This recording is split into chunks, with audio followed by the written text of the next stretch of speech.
All right, so what we're going to cover here are a few different grip options in regards to how we would put our hands on the club. So what I'm going to do is I'm going to start with what I like to see if I had the ability to build somebody's grip from a stock standpoint. Now, this being said, not a grip is not something that you mandatory have to go by. Over the years, like on tour, we've seen guys with crazy strong grips. We've seen crazy weak grips. We've seen cross-handed grips. We've seen double overlaps. Like, there are so many different grip options. It more so becomes what works the best in regards for you. So if I went through what I like to see out of a stock grip, is if I put my fingers out, if I put my hand out just like this, I would rest the club right here to where the lead side of it is just on the end of where my pinky and my ring finger is on my lead hand. The next thing I would do from there is I would wrap my fingers, and I'm then going to be taking the padding and putting that on the top half of the grip, and then I'm going to be pushing my thumb down.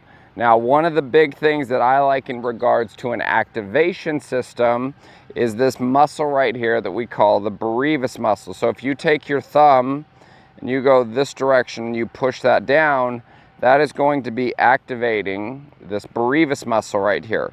And then if we look at a direction of where we would have a V in between our index finger and our thumb, there is going to be a V that will be pointed somewhere between our chin and our trail shoulder.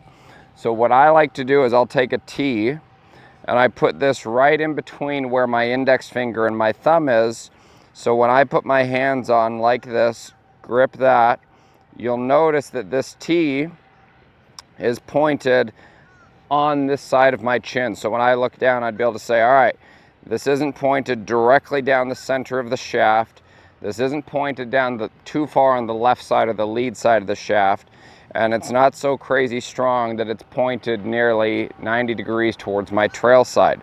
It's just on where your logo is on your grip. It's just on the trail side for a right-handed golfer, the right side of where your grip would be. That is what I like to see out of a stock grip for where I want my lead hand to be placed right there. Now, my trail hand, what I like to do is I'll take my right hand, which is my trail hand.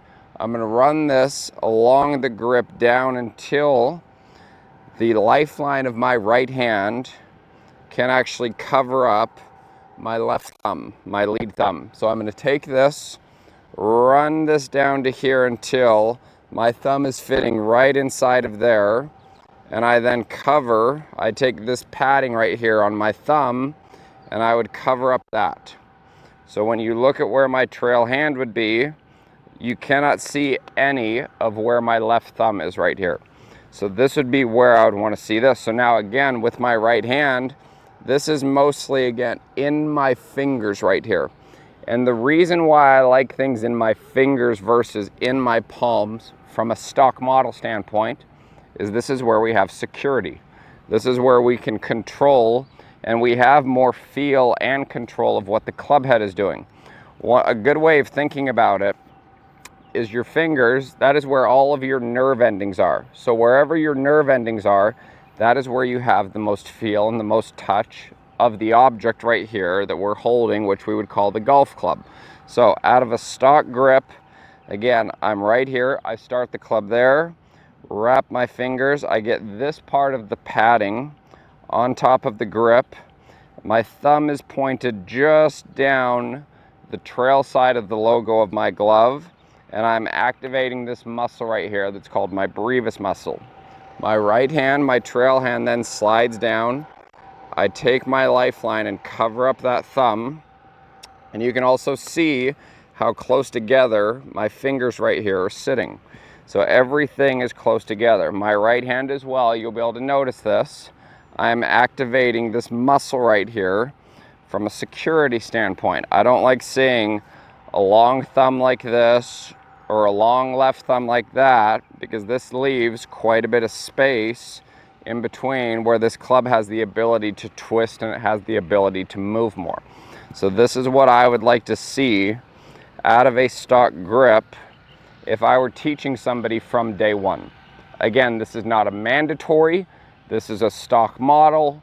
What I would prefer to see if I had the ability to take somebody from scratch and how I would put their hands on the golf club.